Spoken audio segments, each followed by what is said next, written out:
Hello guys, welcome back to Rich Tarot Hotel. За өнөөдрийнхөө бичлэгт бүгдээрээ эхрийн орчинд төрсэн хүмүүсийнхаа 8 дугаар сарын ерөнхий төлөв байдлыг харцгаая. За хүмүүс маань асууж байна яаж өөрсдийнхөө нар сар мандалт болон Венус гарынхаа байршлыг мэдвэ гэсэн. Тэгэхээр би утгагүй мэдээллийн шинж чанартай бичлэг оруулах болно. Яаж өөрийнхөө нар сар мандалт ордыг мэдэх талаар. За одоо шууд бичлэг рүү оръё. Уламжилтасаараа би байгалийн чөлөөгаар хөдөрний энерги цэвэрлсэн байгаа. Тэгэхээр хөдрөө эхлээд 3 хуваагаад. За хэрвээ таны нар сар мандалт эсвэл Венус гарагч эхрийн орчинд төрсөн бол энэхүү төлөв танд хамаатай. За мэдээлэл авчирч байгаа охин хүмүүс минь өвгдэлцүүд минь ер нь эхрийн орчинд төрсэн хүмүүсийн маань 8 дугаар сарын ерхий энергийн төлөв байдал нь чиг хандлага нь ямар харагдаж байна. Тэн дээр мэдээлэл өгч туслаад justice гаштай гарч байна. За нэг шудраг бус зүйл танд тохиолдсон юм уу? Эсвэл хин нэгэн хүнд танд айгуу шудраг бус зан гаргасан юм уу? Эсвэл та өөрөө хуулийн байгууллагад ажиллахыг хүсдэг юм уу? Хуульч болохыг хүсдэг юм уу? Ямар ч байсан тийм хуультай холбоотой, шудраг ёстой холбоотой зүйл харагдаж байна. За Ace of Wands нэг хүсэл эрмэлзэл орж ирж байна. Тэгээд маш олон сонголтууд байна гэж байна. Гэтэ энэ дээр анхаарах зүйл нь болохоор маш олон сонголтууд байгаа юм шиг харагдаж байгаа ч гэсэн яг үүндээ айгу цөөхөн сонголтууд байж ч магадгүй. Тэгээд Eight of Wands гарч ирж байна. Өөртөө итгэхгүй байна гэж байна. За олоор унсан байна. За тэгэхээр 3 өдөр авъя. Мэдээлэл өгч байгаа охин нэрүүдтэй маш их баярлалаа. За hard work буюу шаргуу хөлмөрлөлтийг бэлэгддэг карт гарч ирж байна. За тэгэхээр 2 карт авъя. The Hermit, 10 of Wands даш гарч ирлаа. Өдрийн хамгийн дадлын энерги бол 9 of Pentacles буюу abundance буюу одоо юу гэдэг баян чинэлэг энерги гэсэн утгатай тийм ээ. За тэгээд Justice card-ыг даш харж унсан шүү дээ хамгийн эхлээд. Тэгсэн нэг шудраг бус зүйл танд тохиолдоод тэрнээс үүдээд та ингээд яг мэдээж угаасаа бид нар шудраг бус зүйл тохиолдголд бид нар дотор маш их одоо өвдөлт сэтгэлийн шарах авч байгаа штэ. Тэгээд яг заримдаа энэ нөгөөний justice доошоо харж унахаар бид нэр жоохон victim mode-д орчдөг. Victim mode гэхээр өөрийгөө хохирогч өнцгөөс айгаа харах дуртай болчдөг гэсэн үг.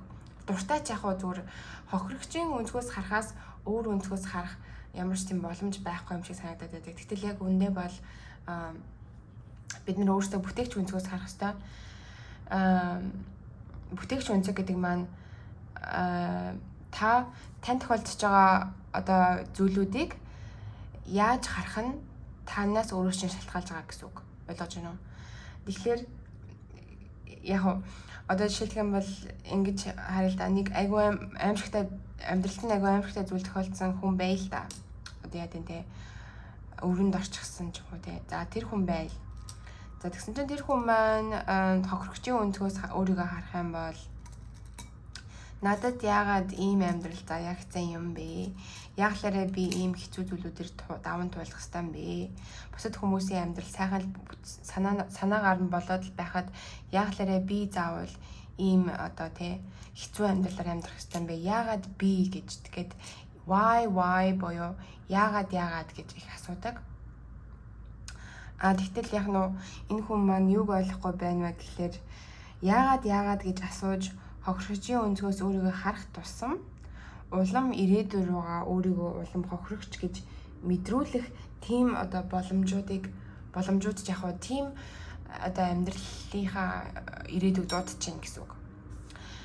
Тэгтэл энэ хүн маань одоо бүтээгчийн өнцгөөс харъя гэх юм бол за би ингэж өртөө болчихжээ. Өрнөөсөө гарах ямар арга замууд байна харъя гэд ингээд A, B, C, D, E, F, G гэд маш олон боломжуудыг ингэж brainstorm буюу ингэж толгой дотроо боловсруулад за ингэх юм бол нэг мөнгө олж аваад өрнөөсөө гарчих юм шиг байна. За ийшээ явчих юм бол ингэчих юм шиг байна гэд ингээд яг буцааж өөрийнхөө амьдралыг хүснээрээ эргүүлэх тэр зүйлээ гартаа авч яах гэсэн үг. Нэг гэсэндээ амьдралынхаа мастер амьдралынхаа яг гол эзэн нь болж байгаа гэсэн үг шүү дээ. Тэрнээс болоод энээс болоод надад ийм тохиоллоо биш. Надад ямар ч юм тохиолдож ирсэн гэсэн би тэнийг даун туулж чадна. Надад тэр хүч нь байгаа, авьяас нь байгаа, ухаан бэлэг нь байгаа, сэтгэл нь байгаа, тэнхээ байгаа. Тэгээд дээрэс нь яг нь би өөрийнхөө одоо хувь зайны эзэн гэдэгтэй хувь баяг 100% буюу 100% итгэлтэй байх хэрэгтэй. За тэгдээ хохирогчийн өнцгөөс хараад байгаа юм биш үү? За тэгэхээр эхний орчныхондоо хандаж хэлгээд бити өөрсдөө хохирогчийн өнцгөөс хараасай. Илүү бүтээгчийн өнцгөөс илүү одоо юу гэдэг те someone in control буюу илүү өөрийгөө тэр контролдод байгаа хүн тэр дээр байгаа мастер одоо контролж байгаа хүн гэж харах юм л да. Тэ? За тэгээд Ace of Wands дэшегээ харж унжийн. Нэг тодорхойлолъё. Хайрын талбар дээр юм болов уу эсвэл ажил хөдөлмөр эсвэл сургууль цэцэрлэг ч юм уу цэцэрлэгч яах вэ? Цэцэрлэгт явдаг хүн угаасаа миний бичлэгийг унших үзэхгүй болохоор сургууль ч юм уу тэгээд ямар ч байсан амьдрал дээр чинь нэг тийм шин санаа хүсэл эрмэлзэл дотроос ч орж ирж байна. Одоо ингээд харж явах дийлэнхтэй дэлхийд даяар хүмүүсийн амьдралаас авах таашаал нь жоохон багасчихсан гэж хэлэх юм билж болох юм уу? Зарим хүмүүс урд нь ингээл дэлгүүр хэсэл хүсэн юм аваад ингээл өөрийгөө амьдралынхаа таашаалыг гарах гэдсэн бол за бэлэг орж ирсэн гэж байна. Ер нь л дийлэнхтэй хүмүүс амьдрал нь яг утга учиргүй юм шиг санагддаг байх л та. Яг юуны төлөө амьдраад байгаагач заримдаа ойлгодог ч юм уу. Яг хүүхдтэй хүмүүс яг хүүхдүүдийнхаа төлөө амьдрдаг байх. Хүүхдгүй хүмүүс болохоор сайхан ирээдүг бүтээн гэж амьдарч байгаа л да. Гэхдээ заримдаа нөгөө нэг өдөр болгоны ингэж давтагдсан үйл ажиллагаанд үйл явдалд ингээд яачихсан юугаа алдчихсан гэх юм шиг сонирхлоо алдчихсан амьдрах сонирхол ч юм уу амьдралаас таашаал авах тэр мэдрэмжийг алдчихсан ч юм уу тий. За тэгсэн чинь энэ хайр дурлалын талбар дээр холбоотой юм байна. Тэгэхээр та шинэ хүнтэй уулзсан болов уу? Ерөнхийдөө ихрийн ордныхан маань агаарын махбодтой учраас сонирхол амархан буурчих гэдэг шүү дээ. Тухайн нөгөө нэг харилцаа үүсгэж байгаа хүн маань ингээд илүү тий interesting гэж ярьдаг байхгүй юу? Сонирхолтой байж чадахгүй болох юм бол нэгэн хэвийн ийм харилцаанд айгүй тийм эрх чөлөөнд боогдчих юм санагдаад байдаг ихрийн ордныханд. Гэхдээ яг хуу зарим таны нөгөө нэг нар сар мандалд Венус гаргийн чинь зарим ус мусан дээр байрлчихсан байх юм бол бас сонирхол нь амархан буурахгүй байж магадгүй л дээ. Илүү нөгөө зүрх сэтгэлээрээ холбогдохыг хүсэж ч юм уу те. Тэглээгээд би ихрийн ордныхныгоо өнгөцгөн хүмүүс гэж хэлж байгаа юм биш үү те. Зүгээр л сонирхол нь ингэж амархан буурдаг ч юм уу. Одоо өөр илүү одоо юу гэх юм те гялцсан зүйл ингэж анхаарлын татангуй шууд тийшээгаа яг барьс юм орхоо шууд тийшээгаа явдаг. Тийм угаасаа л тийм нөгөө нэг өгдөлтэй төрчихсөн болохоор яалтаа чивлээ те хэнийг ч юусоо буруутгах шаардлага биднэрт байхгүй. За тэгээ lovers гарч ирж байна. Lovers маань яг хайр дурлалтай холбоотой бас дээрэс нь Gemini буюу ихрийн ордныхантай холбоотой байгаа. Тэгээд амьдралд чинь бэлэг орж ирж байна гэж байна. Юу ядуу poverty гинэ. Ядуу болохоос айж байгаа мó? Ядуу болчихгүй гэж айд юм уу? Эсвэл ядуу сэтгэлгээ ертөнд рүү энергээд байгаа мó? Илгээгээд байгаа мó? Тэгэхээр яг хуу би нэг харахтаа эсвэл таны тэр холбогдож байгаа хүн чинь жоохон ядуу сэтгэлгээтэй байж магадгүй. Яагаад би ядуу сэтгэлгээтэй хүмүүсийг сэтгэлээ өөрчилгөж хилдэг вэ гэхлээр өөрийнхөө амьдралыг хэдий ч нэ ямар өнцгөр харна, ямар томор харна, төдий ч нэ одоо юу гэмдэ зүйлсийг эд баялагийг төдий ч нэ зүйлсийг одоо ертөнцөөс дууддаг байгаа. Магнит сорон змит. Тэгэхээр би хувьдаа бол ядуу сэтгэлгээтэй хүнтэй хийж амьдралаа холбохыг хүсэхгүй. Яагаад тэгэхээр миний зүгээс маш гоё ингээл өндөр энергитэй, сайхан ингээл өндөр вибраттай энерги явуулаад сайхан зүйлээ бодоод миний зүгээс амьдралаа айгу гоё авахыг хүсчээд л нөгөө хүн маань миний тэр хүслэнд ингээ блок хийжтэй шууд бодлороо. Яг л мэдээж хамт одоо амьд үзэж байгаа хань минь учраас миний ертөнд рүү илгээж байгаа энерги дээр тодорхой блок хийх тухайн хүний зүгээс хүчин чадалтай байгаа байхгүй юу. Тэгэхээр би хувьдаа бол ядуу сэтгэлгээтэй хүнтэй хийж чаана болохыг хүсэхгүй. Гэтэ монгол хэлэнд ам гарч болдог гэсэн мод 3 дахь хэрэгтэй. 1 2 3. За ямар ч хэлээсэн ядуу сэтгэлгээтэй хүмүүсийг буруутгахч бараг бас хэрэг байхгүй. Яагаад гэхээр цаанаасаа төрөхт нь жоохон тийм дутагдж гачигдсан мэдрэмж их байсан гэсэн хүүхэд насанд нь. Тийм учраас нөгөө нэг ухамсарлагдаагүй ухамсарт нь гэсэн үг unconscious mind гэдэг байгаа байхгүй тэрийг англиар бидний яг ингээд ухамсарлаагүй ухамсарт нь нэгсэндээ програм суулгадчихсан гэсэн үг. Аль хэдийнэ бидний hardware software одоо компьютер гэх юм бол hardware software-т нь тэр дутагдал гачигдлын нэгсэндээ ядуурлын програм аль хэдийнээс суулгадчихсан. Тэгээд тэр нь ингээд үе амьдрал нь жоохон хэцүү болохоор тэр нь ингээд гарч ирчих гээд байдаг. Ингээд яана гэд ингээд айдаг ч юм уу. Яагаад ийм болоод байгаа юм болоо. Угаасаа дээдлэхгүй юм байна дөө. Угаасаа бүтэхгүй юм байна дөө гэд ингээд ядуу сэтгэлгээтэй болчихдог. За тийм учраас ерөнхийдөө бол өөрийгөө энэ энергиээс гаргахын тулд, ийм сэтгэлгээнээс гаргахын тулд эхлээд өөрийгөө ядуу сэтгэлгээтэй байгаа юм байна шүү гэдгийг анзаарч ухамсарлах хэрэгтэй. Тэгэхгүй зарим хүмүүс айгу өөрт нь ингээ хэлэхээр айгу дургуй сонсдог штэ. Чи айгу ядуу сэтгэлгээтэй юм байна гингүүт чинь. Үгүй штэ. Би харин ч ертөнцийг айгу гоёр хардаг штэ гэдэг ингээд өөр дээрээ ямар нэгэн тийм сөрөг юмыг тохохыг хүсэхгүй хүмүүс байдаг штэ. Хэзээ ч өөрийнх нь буруу байх боломжгүй гэж хардаг. Тэгэхээр тийм хүмүүс бас байгаа учраас эхлээд ядуу сэтгэлгээнээс ангижрахын тулд мэдээж тухайн хүн өөрөө ядуу сэтгэлгээтэй юм байна шүү гэдгийг ухаарч харах хэрэгтэй. За тэгээсэн чинь сонголтууд байгаа гэж гарсан шүү дээ.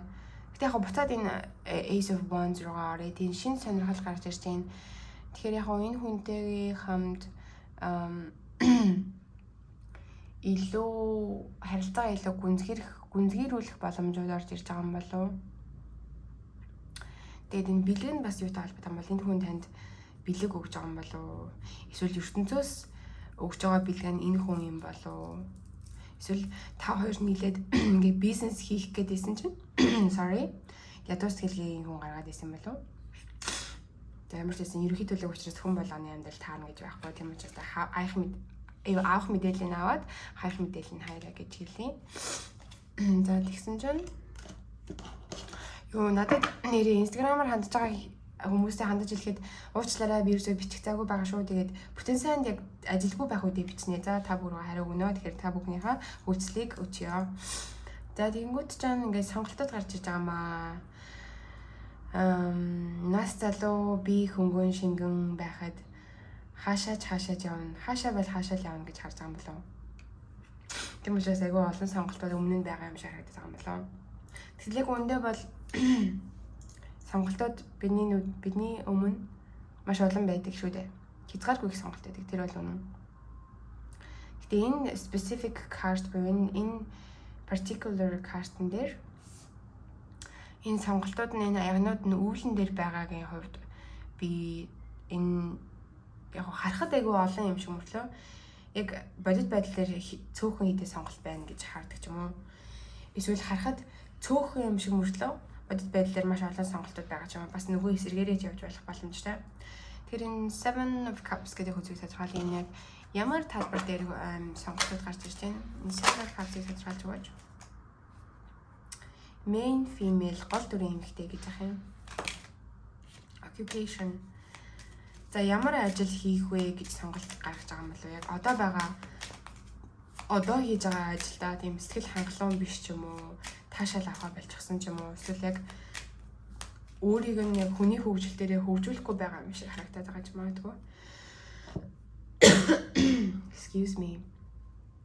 Тэгэхээр яг нөө таныг ажлынхан цаа харахтаа манай ажлын хамгийн мундаг хүн гэж хард юм болоо main female гэж харж ирж байгаа. Эмээ заавал эмэгтэй хүн байх шаардлагагүй л те. Зүгээр энергийнхээ хувьд эмэгтэйлэг байж магадгүй. Тэгэхээр ажил дээр чинь юм уу ер нь ажлын холбоотой, ажил мэргэжлийн холбоотой ч юм уу дөнгөж сургуулаа төгсөж байгаа хүмүүс бол маш олон газар руу анкета бүгэлж явуулах боломжууд бас байж магадгүй ажлын холбоотой.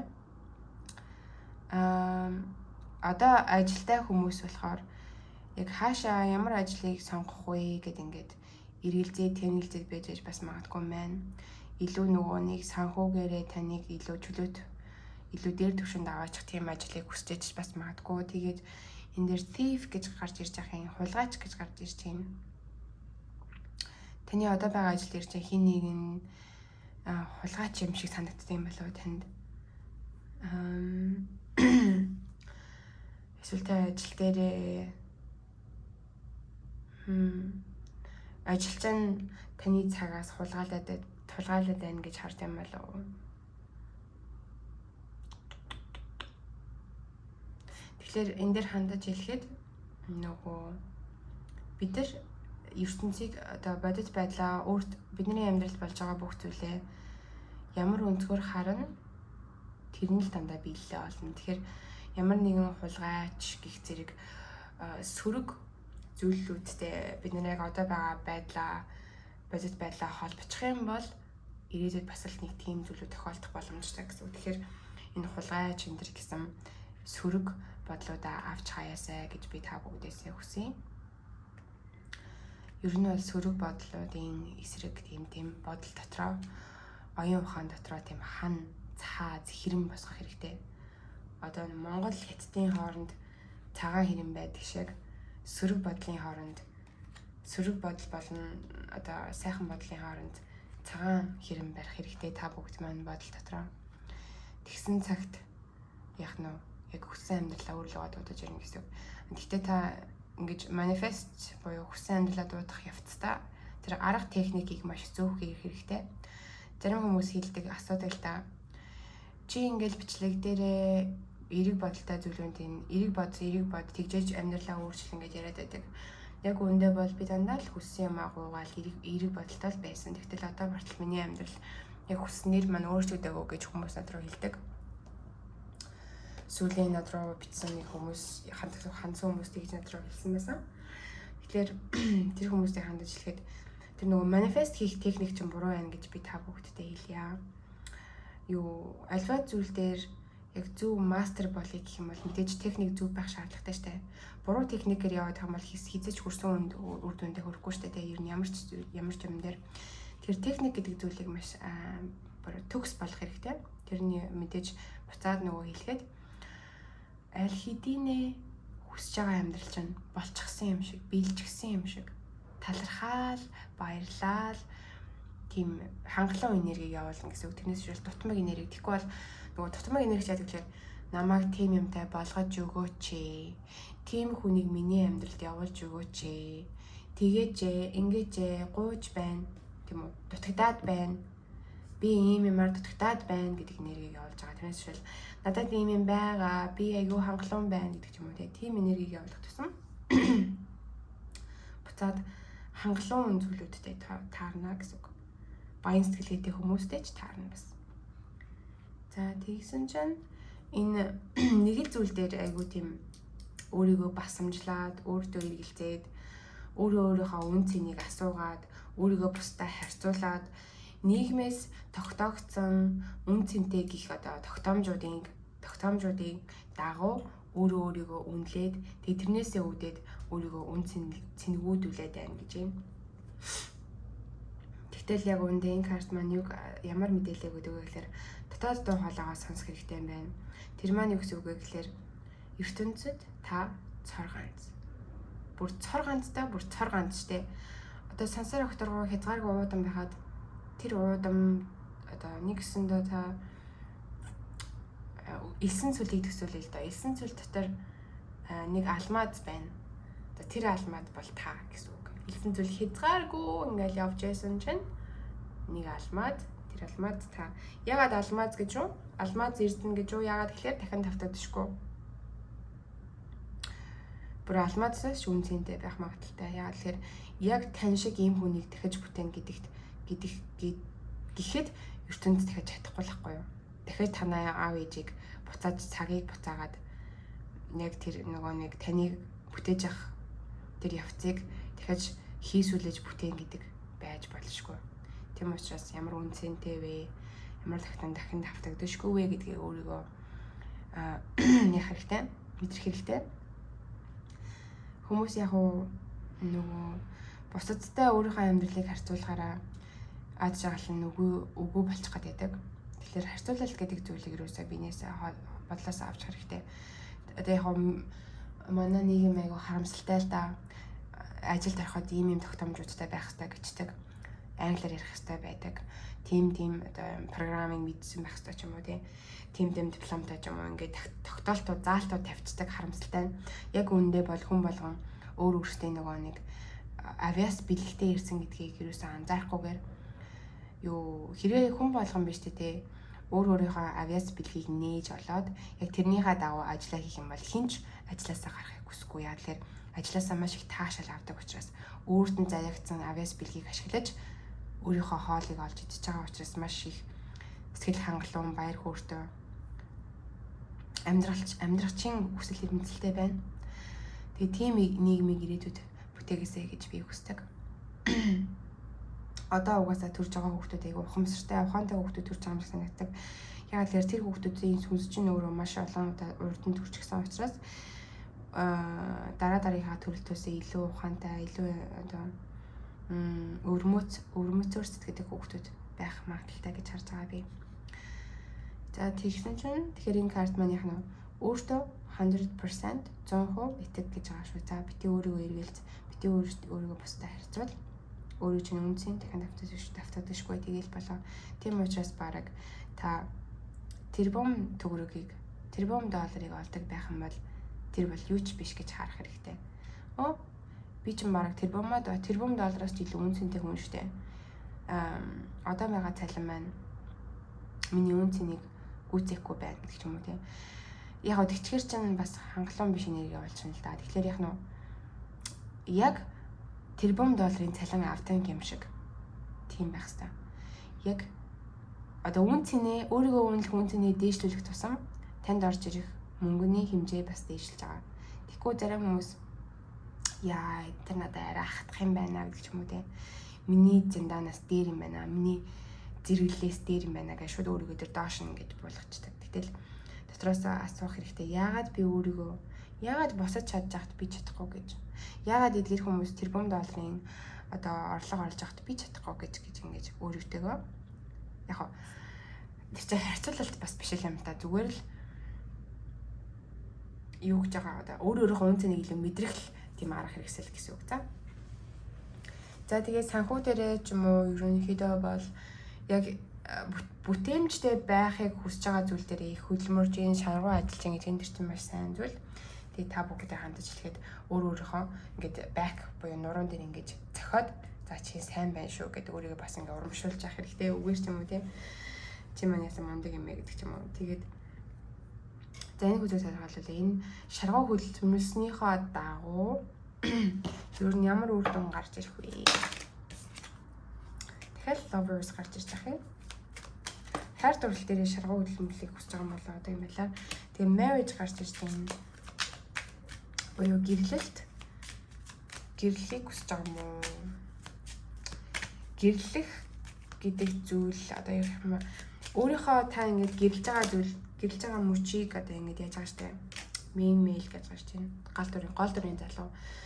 Тэр хүн болгон өөрийнхөө гэрлэж байгаа тэр үйл явдлыг төсөөлдөг тийм мөрөөдлийн гэрлэлт ч юм уу маш гоё даашин төмөсдөг ч юм уу маш гоё костюм bijэг өмсдөг бол ил хоол нийлбэг дэлбэг гэрлэж байгаа газар нь айгүй гоё тийм тансаг бүх юм нь тансаг тийм гоёор төсөөлдөг ч тэгэхээр би энийг харахтаа нөгөө нэг шаргуу хөдөлмөрлийн карт маань хайр дурлал гэрлэлт гэх зэрэг картуудаар тодорхойлогдсон учраас би бодохдоо өөрийнхөө гэрлэлтийг яг мөрөөдлийн гэрлэлт байлгахын тулд одоо санхүү дээр илүү шаргуу хөдөлмөрлж байгаа юм уу? Одоо savings буюу хадгаламж үүсгээд тэр хадгаламжаасаа дараа нь өөрийнхөө гэрлэх үйл ажиллагааны санхүү гаргая гэж бодож байгаа юм уу? Ямар ч байсан нэг тийм гэрлэлттэй холбоотой харагдаж байна. Гол дүрийн залуу харагдаж байна. Тэгэхээр ихний ордныхан маань 8 сар зарим гэрлэж байгаа юм шиг байна. Тэгээд гэрлэж байгаа бол та бүхэндээ баяр хүргэе.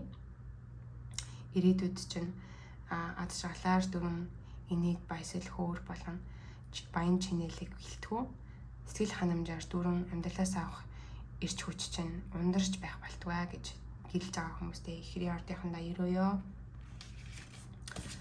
За тэгээд яг одоо та илүү өөрийгөө нээж, өөрийнхөө дотоод ертөнцийг ингэж дотоод ертөнцид гэрэл хасааж урд нь ерөөсөө харж байгаагүй өөрийнхөө зан характерыг илүү нээхийг хүсэж байгаа юм уу? Өөрийнхөө хобби юу гэдгийг, таныг юу таашаал амьдралаас таашаал авахд юу танд тусалдیں۔ Ч юм уу те. Юу таныг илүү баяр хөөртэй болгохтой ингээд илүү өөрлөгөө фокус анхаарлаа авчирч чинь тэр чинь маш сайн.